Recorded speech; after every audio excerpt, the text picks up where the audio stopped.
यहाँ पर अफसोसनाक खबर शामिल करते हैं। वजीराबाद से घर की जरूरियात के लिए सामान का तकाजा करने पर खामन ने छुरियों के वार करके बीवी को जख्मी कर दिया। पिछड़े हुए मुलजिम का साली के घर जाकर भी हमला। मुलजिम से बीच बचाव करके जान बचाने वाले जेठ को संगीन नतैज की धमकियां। ताहाल मुकदमा दर्ज न हो सका। मुतासरा खातून सोनिया की वालदा ने मीडिया के जरिए वजीर आला पंजाब और दीगर आला हुकाम से दाद रसी का मुतालबा किया है। इसी हवाले से मजीद तफसीलात जानते हैं वजीराबाद से साजिद हुसैन भट्ट की इस रिपोर्ट में। खावंद के जुल्म का शिकार होने वाली सोनिया की वालदा शमीम अख्तर ने बताया कि उसका दामाद नईम अपनी अहलिया को छोटी छोटी बातों पर तशद्दुद करता है।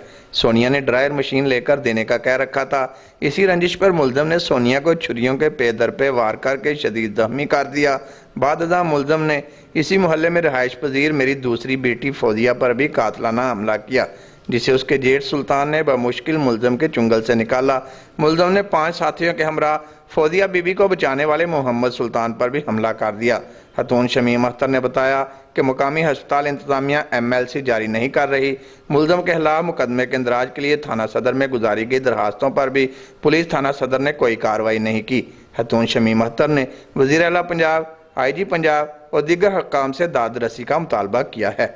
मशीन कहती सी मैनू लैके दे ते बच्चियां नू TV लैके दे ते इस वजह के उत्तों आन के लड़ाई झगड़ा करते करते घरों निकले ने ते अपनी खालां दे घर आके उन्हें मारिया। जिथे जिथे ओहदे दिल आया वो मारी गया। बच्ची फिर बेहोश पै अस्पताल जाने ते वो नहीं साडी गल सुनते। जे ठाणे ठूणे जे कोई गल ते वो नहीं साडी सुनते हैगे। सानू इंसाफ चाहिदा। इमरान खान अगे करने आ ते असीं गरीब बंदे आ ते मैं बेवा औरत हाँ ते मैनू इंसाफ चाहिए। Sajid Hussain Bhatt, City 5 news, Wazirabad.